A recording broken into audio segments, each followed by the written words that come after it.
안녕하세요. 이철환의 노트북의 이철환입니다.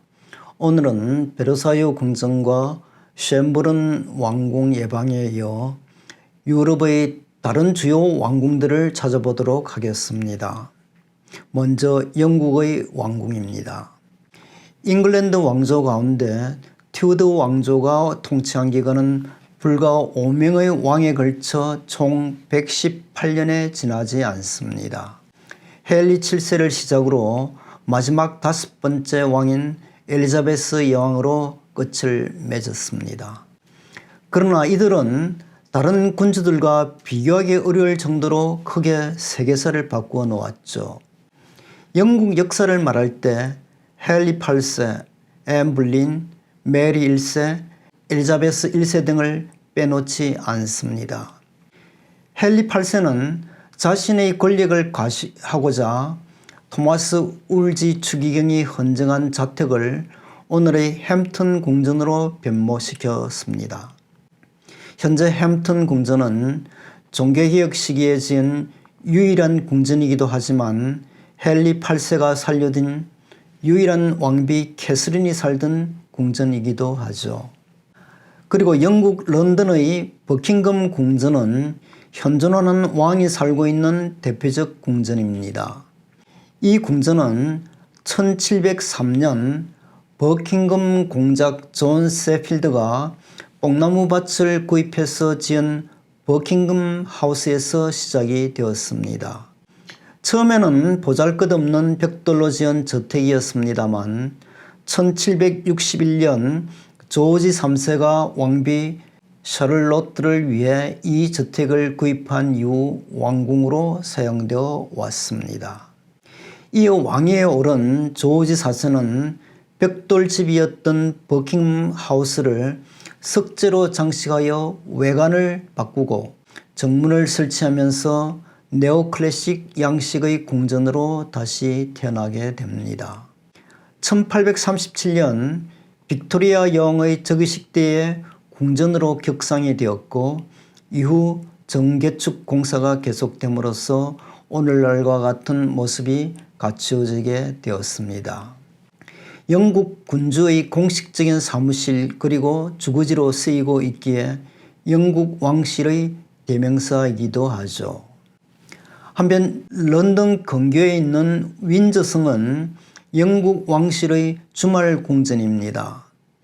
또한 귀중한 사료와 방대한 미술품의 컬렉션으로도 잘 알려져 있죠. 일반적으로 주말이면 여왕은 가족과 함께 버킹엄 궁전에서 떠나 이곳으로 옮겨와 머무는데 그때는 탑 2의 기가 영국기가 아닌 왕실기로 바뀝니다.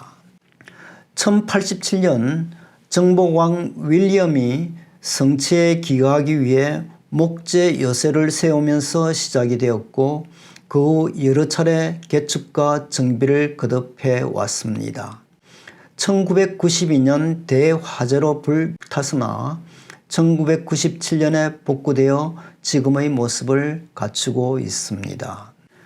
또 런던 탑은 탑이라는 명칭이 붙어 있기는 하지만 탑이라기보다는 하나의 거대한 성체입니다. 약 900년의 역사를 가진 중세의 성체로 거의 완전한 모습을 간직하고 있습니다. 정복왕 윌리엄은 왕위에 오른 직후인 1097년에 성의 건설에 착공을 했는데 이것이 런던탑의 시초가 됩니다. 런던탑은 외적의 침입을 방어한다는 이유로 건설된 요새이지만 실상은 당시 런던의 자치 조직이었던 시티 오브 런던을 견제하기 위한 왕권 강화의 상징물이기도 하죠. 시티 오브 런던은 1215년 영국 귀족들이 국왕의 권한을 제한하고 시민의 자유와 권리를 보장하기 위해 존 국왕에게서 받아낸 법률 문서인 마그나 카르타에 근거해서 만들어진 영국 최초의 지방자치구역을 말합니다.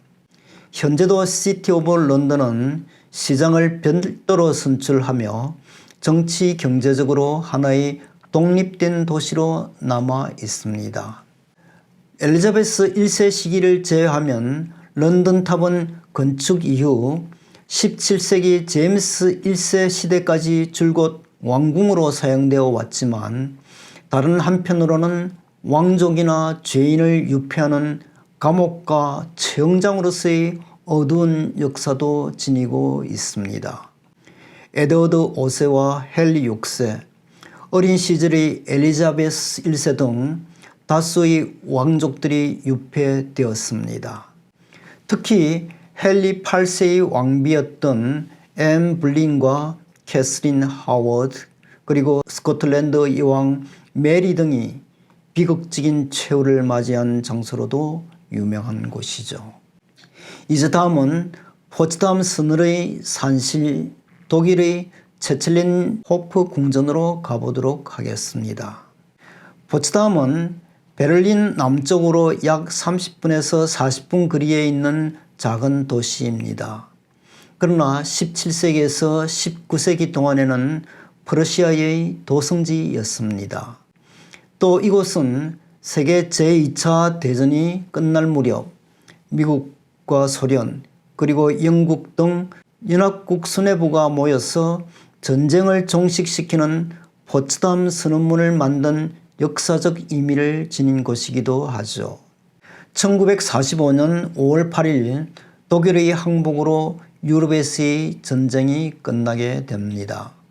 미국, 소련, 영국의 전성국 3국 수뇌부는 1943년 테헤란 그리고 1945년 2월의 얄타 회담에 이어 상징적으로 베를린에서 회담을 열기로 했습니다. 하지만 베를린은 너무 많이 파괴되어 있어서 회담을 열 만한 장소를 구할 수가 없었죠. 그러다 가까이에서 찾아낸 곳이 바로 체첼리엔 호프 궁전이었습니다. 궁 자체도 회담 장소로 적합했고 주변에서 협상단이 묵을 숙소도 확보할 수 있었기 때문이었습니다. 이 궁전은 영국 빅토리아식의 아름다운 건물로 곁에 있는 호수와도 매우 잘 어울립니다. 1917년 당시 황태자이던 빌헬름 2세가 그의 아내 세실리에를 위해 건립하였던 곳입니다. 오늘날은 호텔과 박물관으로도 이용되고 있습니다. 또 상수시 궁전은 프리드리 2세의 여름 별궁으로 프랑스 베르사유 궁전을 본따 만들었다고 합니다. 웅장한 자태를 뽐내고 있을 뿐만 아니라 정원은 특별히 아름답고 유별납니다.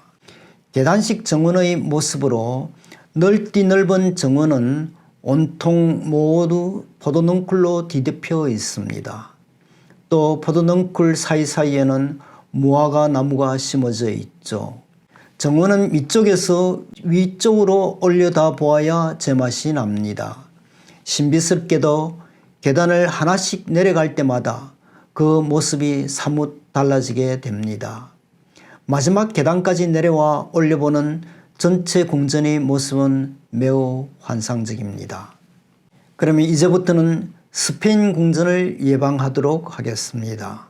스페인의 최남단인 그라나다에 위치한 아람브라 궁전은 이슬람식 궁전입니다. 아람브라 서쪽과 북쪽으로는 그라나다 시가지와 평원이 바라다 보이고 시에라네바다 산맥이 동쪽과 남쪽으로 높이 솟아 있습니다. 적으로부터의 침입을 막기 위해 일부러 가파른 언덕인 이곳을 택한 것으로 여겨집니다. 아람브라는 본래 9세기에 군사 요새로 지어졌다가 이후에 왕실 거처가 되었고 13세기 중반에는 그라나다 왕궁이 되었습니다. 에스파냐의 마지막 이슬람 왕조인 나사르 왕조의 무하마드 1세 알 갈리브가 13세기 후반에 수차례의 정축과 개축을 거쳐 완성이 되었죠. 현재 이 궁전의 대부분은 14세기 때의 것으로 알려져 있습니다. 대리석과 타일, 채색 오칠 등으로 이루어진 아름다운 장식의 방들이 두 개의 커다란 정원을 중심으로 구성되어 있습니다. 한쪽은 공식적인 접견 장소인 외국 사절실로 연결됩니다. 또 다른 한쪽은 변화가 많은 아치와 섬세한 기둥, 그리고 아라베스크 벽면 장식 등 정교한 이슬람 미술의 정점을 이루는 두 자매의 방이 위치해 있습니다. 이 궁전은 살육이 난무한 정복 전쟁을 거쳐 그리스도 교도의 손으로 넘어갔지만 파괴되지 않고 잘 보존되어 있습니다. 18세기에 한때 황폐화되기도 했지만 19세기 이후에 복원 보존됨으로써 이슬람 문화의 탄미적인 매력을 오늘날까지 전하고 있습니다. 스페인의 기타 연주가 겸 작곡가인 프란시스코 타레가는 아람브라 궁전에서 영감을 받아 아람브라 궁전의 추억이라는 애절함이 넘치는 기타곡을 남겼죠. 한편 마드리드 인근에 위치한 아랑헤스 궁전은 16세기 펠리페 2세에 의해 지어진 왕실의 사냥터 별장이자 여름 휴양지였습니다. 1750년경 페르난도 6세에 의해 개축이 되었으며 이후 여러 차례 화재로 소실되기도 했지만 1778년 현재의 모습으로 완공되었습니다. 지금도 수많은 역사적 유물과 문화재가 소장되어 있죠. 이 궁전을 소재로 호아킨 로드리고는 기타 명곡인 아랑헤스 협주곡을 만들었습니다. 로드리고는 3세 때 실명하였습니다만 어린 시절에 보았던 아랑헤스 궁전의 아름다움을 상상력을 동원해서 작곡을 했던 것입니다. 그럼 이제 끝으로 체코의 프라하성과 헝가리의 부다성을 둘러보도록 하겠습니다.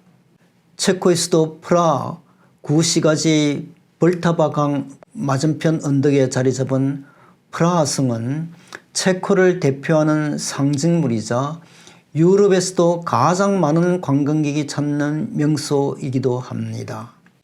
9세기 말부터 건설되기 시작해 카를 4세 때인 14세기에 지금과 비슷한 모습을 갖추게 되었고 이후에도 계속 여러 양식이 가미되면서 18세기 말에야 현재와 같은 모습이 되었다고 합니다.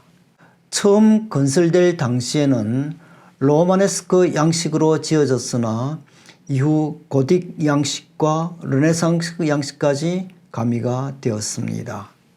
1918년부터는 대통령 관저로 사용되면서 내부 장식과 정원이 새롭게 정비가 되었습니다. 그 결과 현재까지 사용되는 성 중에서 세계에서 가장 큰 성으로 기네스북에 올라 있습니다. 왕궁뿐만 아니라 성 안에 있는 모든 건축물들이 정교한 조각과 높이 솟은 첨탑 그리고 화려하고도 다채로운 장식으로 꾸며져 있기에 유럽에서도 중요한 역사 유적지이자 관광 명소로 손꼽히고 있습니다. 특히 성의 아름다운 야경을 보기 위해서 세계 각지에서 관광객들이 끊이지 않고 몰려들고 있죠. 이제 헝가리의 부다성으로 가보겠습니다. 부다성은 1242년 헝가리 중흥의 아버지인 베라 4세가 축성하면서 시작이 됩니다. 15세기 마차슈 왕의 시대에는 르네상스 양식 건물이 정축됨으로써 장려한 궁이 되었죠. 그러나 오스만 터키의 점령으로 왕궁의 일부가 고쳐졌거나 파괴되었습니다. 합스부르크의 여제 마리아 테레지아 때인 18세기 후반 왕궁의 재확장 공사가 이루어짐으로써 203개의 방을 가진 거대한 성으로 변신하게 됩니다.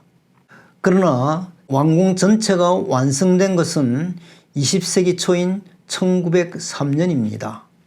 제2차 세계대전 때 크게 파괴된 왕궁의 재건 공사는 1980년 일단락되었지만 세세한 부분의 손질은 지금까지도 계속되고 있다고 합니다.